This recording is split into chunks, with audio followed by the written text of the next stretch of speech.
열애전이었어요.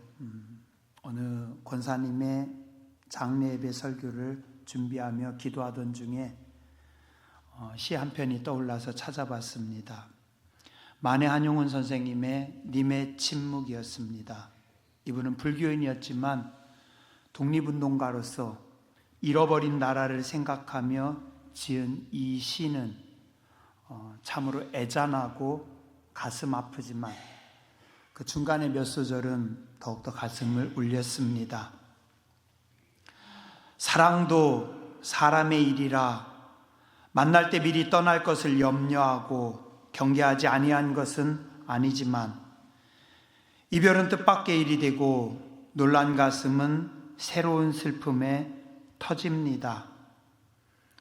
그러나 이별을 쓸데없는 눈물의 원천을 만들고 마는 것은 스스로 사랑을 깨치는 것인 줄 아는 까닭에 걷잡을 수 없는 슬픔의 힘을 옮겨서 새 희망의 정수박이에 들이부었습니다. 여자 권사님이셨는데 그 당시 한 64세쯤 되셨던 것 같아요. 생각지 못했던 너무 갑작스런 뜻밖의 이별을 어떻게 해야 할지 몰랐습니다. 권사님의 죽음으로 인해서 그 이별에 남겨진 사람들도 놀라고 어려웠습니다. 근데 저는 그때 한 번 더 좀 그런 생각이 들었습니다. 우리 권사님은 죽음의 문턱에서 얼마 남지 않은 시간들을 지낼 때 어떤 느낌이셨을까? 이젠 내 마음대로 움직이지도 못하고 아무것도 할 수 없는 그 시간에 어떤 생각들이 떠올랐을까? 혹시 많은 부분 후회와 아쉬움이 떠오르진 않았을까? 이럴 줄 알았으면 좀 더 행복하게 살 걸, 좀 더 부지런히 살 걸, 신앙생활도 더 열심히 할 걸. 그 권사님이 그 말씀하신 건 기억나요. 목사님, 제가 이번에 나았으면 전도 열심히 할래요.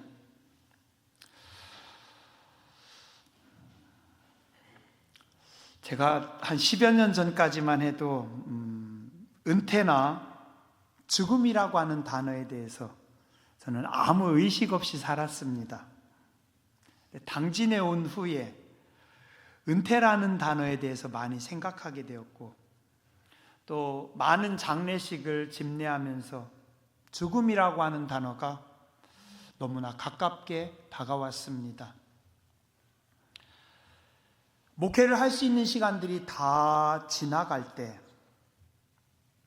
은퇴가 코앞에 다가올 때 어떤 느낌일까? 내가 할 수 있는 일들을 이제 다 했으니, 나의 달려갈 길과 주님께 받은 사명을 이제 다 했으니 홀가분하게 내려놓을까요? 아니면 좀 더 잘할 걸, 더 열심히 할 걸, 후회가 밀려올까요? 아마도 후자가 될까 봐 살짝 염려스럽습니다. 오늘 우리가 본 성경 말씀 디모데후서 4장은 로마 감옥에서 이제 죽음을 목전에 놓고 마지막으로 인생을 정리하는 사도 바울이 아들과도 같은 제자 디모데에게 하는 마지막 부탁의 말씀입니다. 4장 6절 이하의 말씀에 보면 전제와 같이 내가 벌써 부어지고 나의 떠날 시각이 가까웠도다. 나는 선한 싸움을 싸우고 나의 달려갈 길을 마치고 믿음을 지켰으니 이제 후로는 나를 위하여 의의 면류관이 예비되었으므로 주 곧 의로우신 재판장이 그날에 내게 주실 것이며 내게만 아니라 주의 나타나심을 사모하는 모든 자에게 도니라. 한평생 하나님의 나라와 복음을 위해 충성하고 헌신한 사도 바울은 이제 마지막으로 로마에서 죽게 될 것을 아주 잘 알고 있었습니다. 그래서 기도하면서 자신이 마지막으로 하나님 앞에 순교의 제물이 될 준비를 하고 있었습니다. 같은 본문의 말씀을 여러분들이 조금 더 이해하기 쉽게 공동번역과 현대인의 성경으로 한 번 더 읽어드릴게요. 나는 이미 피를 부어서 희생제물이 될 준비를 갖추었습니다. 내가 세상을 떠날 때가 왔습니다. 나는 훌륭하게 싸웠고 달릴 길을 다 달렸으며 믿음을 지켰습니다. 이제는 정의의 월계관이 나를 기다리고 있을 뿐입니다. 그날의 정의의 재판장이신 주님께서 그 월계관을 나에게 주실 것이며 나에게뿐만 아니라 다시 오실 주님을 사모하는 모든 사람에게도 주실 것입니다. 현대인의 성경입니다. 나는 하나님께 제물로 드려진 나에게 세상을 떠날 때가 가까웠습니다. 내가 선한 싸움을 싸우고 모든 일을 다 마치고 믿음을 지켰으니 이제 남은 것은 의의 면류관을 받는 일 뿐입니다. 이것은 의로우신 재판장이신 주님이 재림하시는 날에 나에게 주실 것이며 나에게만 아니라 주님이 다시 오시기를 사모하는 모든 사람들에게 주실 것입니다. 바울은 열심히 살았어요. 부지런히 충성했어요. 그래서 마지막 순간을 앞에 놓고도 전혀 후회가 없이 당당하게 섰습니다. 인생의 황혼이 저물어 갈 때 죽음을 맞이할 준비가 제대로 되어 있지 않다면, 해는 져서 어두워 가는데 가야 할 본향이 없다면 얼마나 서글플까요? 홀가분하게 기쁜 마음으로 은퇴나 죽음을 맞이하지 못한다면, 아쉬움과 미련이 남아서 바둥바둥 한다면 어떡하죠? 우리 인생의 마지막이 가까울 때 우리는 이렇게 고백해야 합니다. 하나님, 제게 내 인생에 아름답고 찬란한 시간들을 주셔서 감사합니다. 하나님의 교회를 위해서, 하나님의 자녀들을 위해서 의미 있게 사용해 주셔서 감사합니다. 좋은 사람들과 소중한 관계를 통해서 즐겁게 살게 해주셔서 하나님 감사합니다.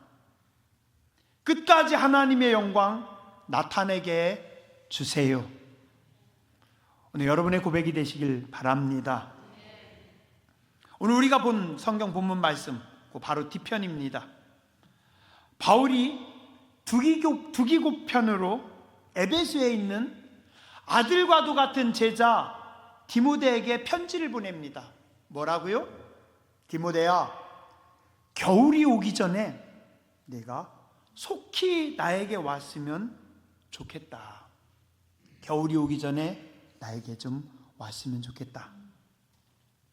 사도행전 28장에서 죄수의 몸으로 잡혀가던 사도 바울은 유라굴로라고 하는 풍랑을 만나서 배가 파산해서 죽음 직전까지 갔던 경험이 있습니다. 이 당시 지중해는 겨울 날씨가 너무 난폭해서 배를 띄울 수가 없었다고 합니다. 그래서 10월 말 11월 초까지만 배가 움직이고 그 이후에는 겨울에는 배가 못 갑니다. 겨울 전에 디모데야, 네가 와서 내가 너를 좀 봤으면 좋겠다. 또한 바울은 디모데에게 3가지를 부탁합니다. 첫 번째, 내 외투 좀 갖다 줬으면 좋겠다. 드로아에 있는 가부의 집에 맡겨놓은 두꺼운 옷, 겨울이 되니 너무 춥구나. 둘째는 책을 부탁합니다. 양피지로 만든 책들을 가져다 달라고 합니다. 성경입니다. 요즘 우리 성경은 종이가 또 인쇄술이 발전해서 성경을 하나로 묶어서 우리가 들고 다닐 수 있죠. 옛날에는 그 정도 기술이 안 돼서 성경 한 권 한 권을 두루마리로 만들어서 보관하고 파피루스로, 때로는 양피지에 기록해서 그걸 보관하고, 성경을 가지고 있는 사람들도 많지 않고 성경을 보고 싶어도 쉽게 볼 수가 없었는데, 그것을 가져다 달라고 부탁합니다. 셋째, 마가라고 하는 사람을 데리고 와 달라고 부탁합니다. 제가 1999년에 봄에 처음 성지순례를 갔을 때 로마의 사도 바울이 갇혀있던 그 감옥에 가봤습니다. 자연 바위 동굴을 깎아서 개조해서 만든, 우리로 따진다면 살짝 반지하 같은 느낌의 감옥입니다.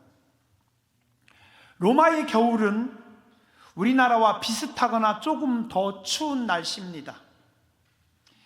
이 당시 사도 바울의 나이가 68세쯤 됐다라고 봅니다. 그 추운 겨울날 차가운 감옥에서 변변한 옷도 없이 겨울을 나려면 아마 무척 춥고 힘들었을 겁니다. 그래서 바울은 조금이라도 추위를 이길 수 있도록 외투를 좀 가지고 오라고 부탁합니다. 저는 울산에서 처음 목회를 나갔어요. 총각전도사로 나갔습니다. 지하교회에서 살았어요. 그때 전기장판 하나 놓고 살았습니다.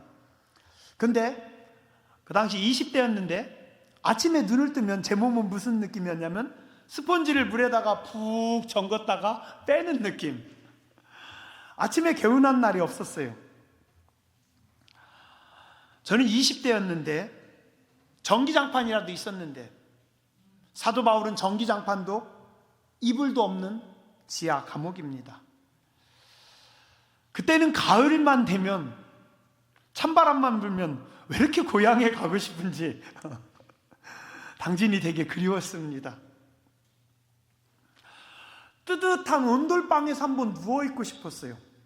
그 당시엔 찜질방도 없고 그렇다고 선배 목사님들 집에 가서 좀 재워달라고 할 수도 없고 몇 분 안 되는 성도님들 댁에 가서 좀 누워보자고 할 수도 없고 좀 외롭고 서러운 느낌이었는데 68세의 사도 바울, 나이가 많이 들었습니다. 오랜 선교와 감옥 생활로 인해서 아마 몸이 많이 망가졌을 겁니다. 점점 병들고 춥고 외롭지 않았을까요? 어떻게 됐을까요? 초대교회 전설에 의하면 디모데는 겨울이 오기 전에 빨리 오라는 스승 사도 바울의 편지를 받고도 교회에 쌓여진 일들이 많아서 즉시 떠나지는 못했대요. 급한 일들을 마치고 지중해 바다로 나갔더니 이미 배편이 끊겼습니다. 어쩔 수 없이 겨울을 지나고 그 다음에 봄에 배를 타고 부랴부랴 디모데가 로마 감옥에 찾아갔습니다. 간수가 신경질을 내면서 여기 그런 사람 없습니다. 돌아가셔. 낙심이 된 디모데가 혹시 다른 곳으로 옮겼나 이곳저곳 수소문하면서 찾다가 로마 교회 성도님 한 분을 만났대요. 그분이 디모데에게 이렇게 이야기했다고 합니다. 아, 당신이 바로 바울 선생님이 그렇게 보고 싶어 하던 디모데군요. 바울 선생님은 지난 겨울 차가운 새벽에 사형을 당하셨습니다. 마지막으로 이런 말씀을 하셨습니다. 혹 디모데가 오거든 내 아들 디모데야, 내가 정말 사랑했다, 보고 싶었다 라고 꼭 전해달라고 했습니다.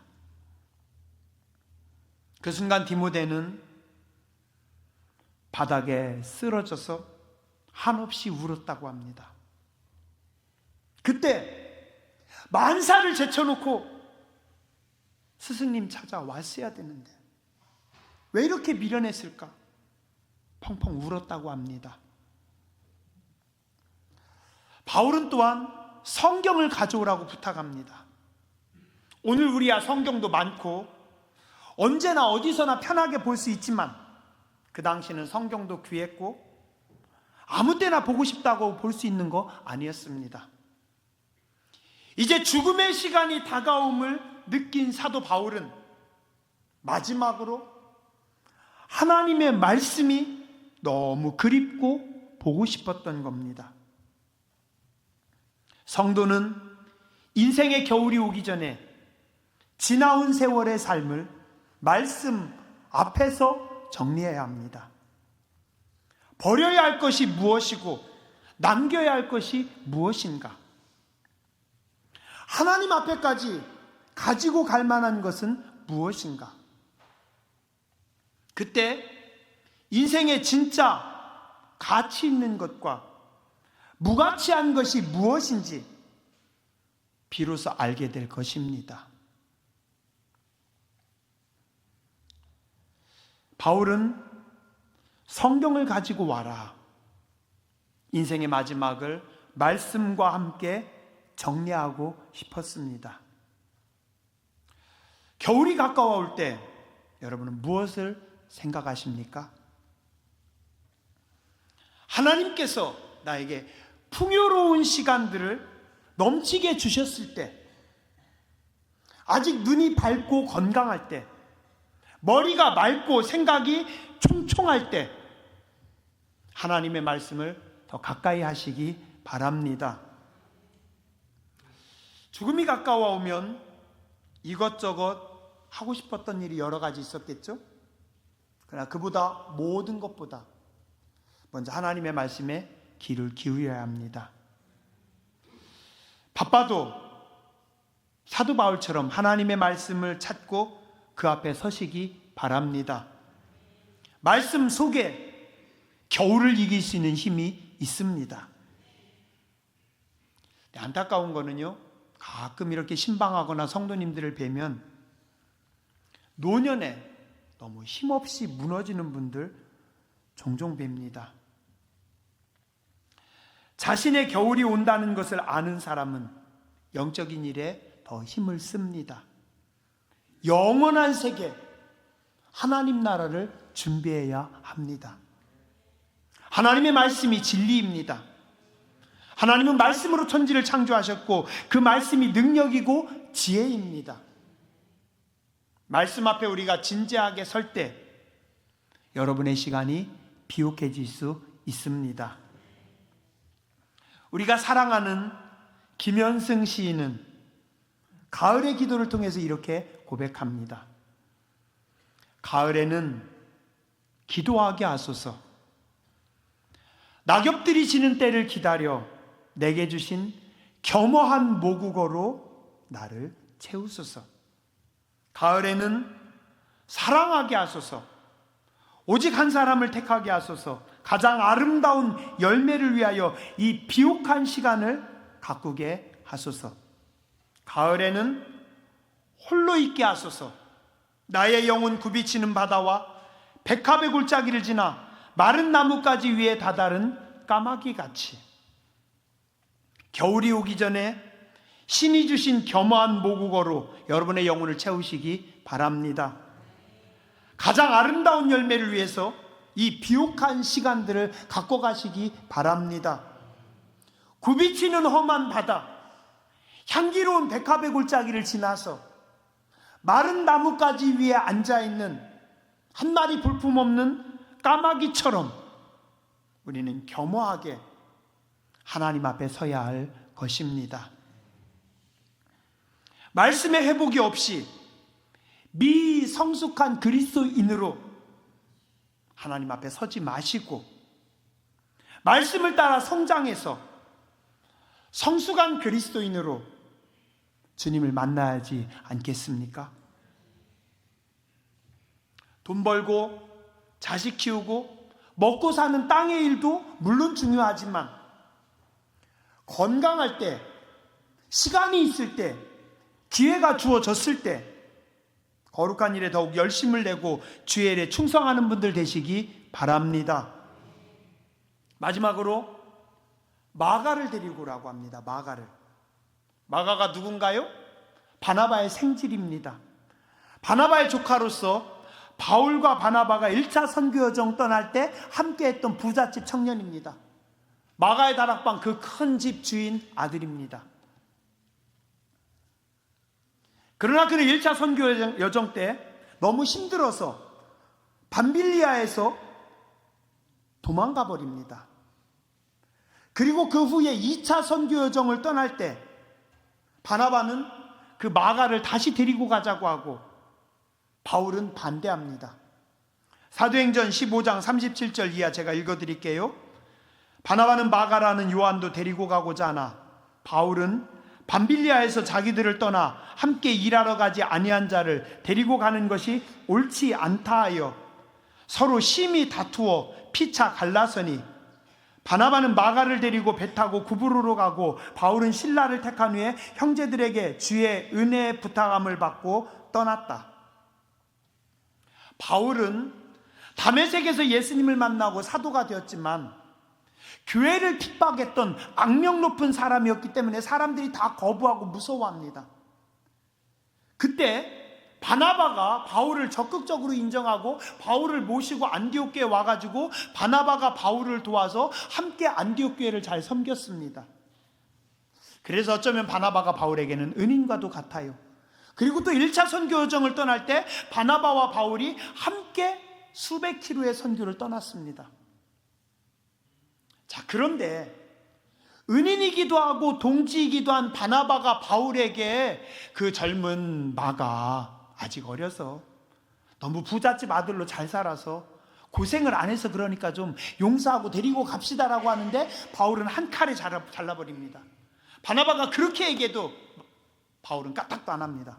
결국은 어떻게 해요? 둘이 갈라섭니다. 바나바는 마가를 데리고 이쪽으로 가고 바울은 실라를 데리고 이쪽으로 2차 선교 여정을 떠납니다. 바울이요? 셌습니다. 고집도 세고 강했던 사람이 바울입니다. 지난주에도 말씀드렸듯이 그 바울이 세월이 지나면서 더 겸손해졌습니다. 더 성숙해졌습니다. 그래서 이제는 마가를 이해하고 용서합니다.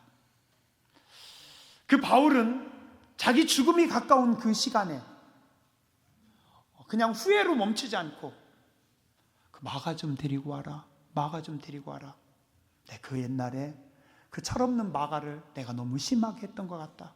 내가 용서를 구하고 마가를 격려하고 마가를 위해 기도하고 내가 다시 마가를 세우기 원한다. 11절 네가 올 때 마가를 데리고 오라. 그가 나의 일에 유익하니라.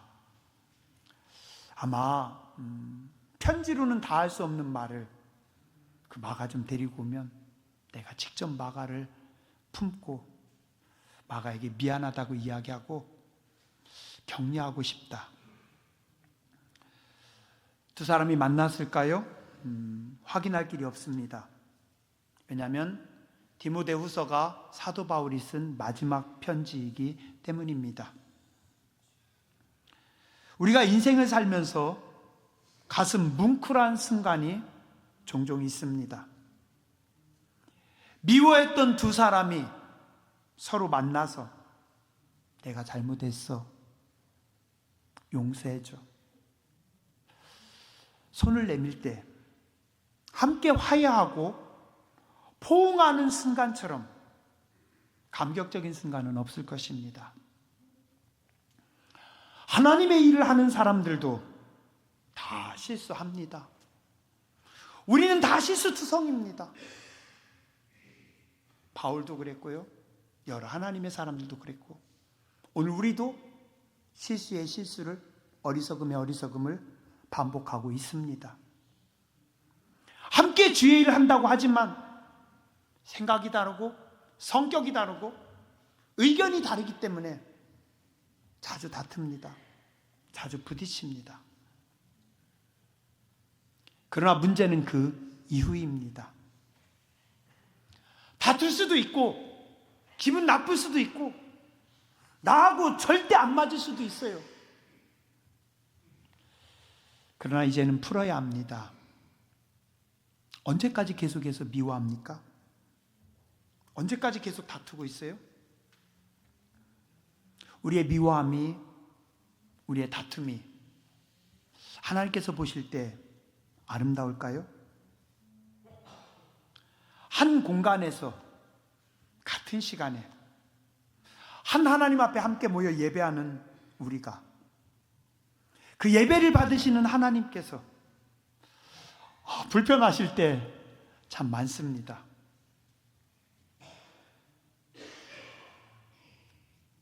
사도 바울은 자기에게 시간이 많지 않음을 알았을 때 이 시간에 모든 것을 정리하고 또 사랑하고 아름답게 세우기 원했습니다. 기회가 있을 때, 시간이 있을 때 여러분의 삶을 돌아보시고 아름답게 갖고 가시기 바랍니다. 하나님의 말씀 앞에서 나를 돌아보고 점검하시기 바랍니다. 화해의 손을 내밀고 용서하시길 주님의 이름으로 축원합니다. 기도하겠습니다.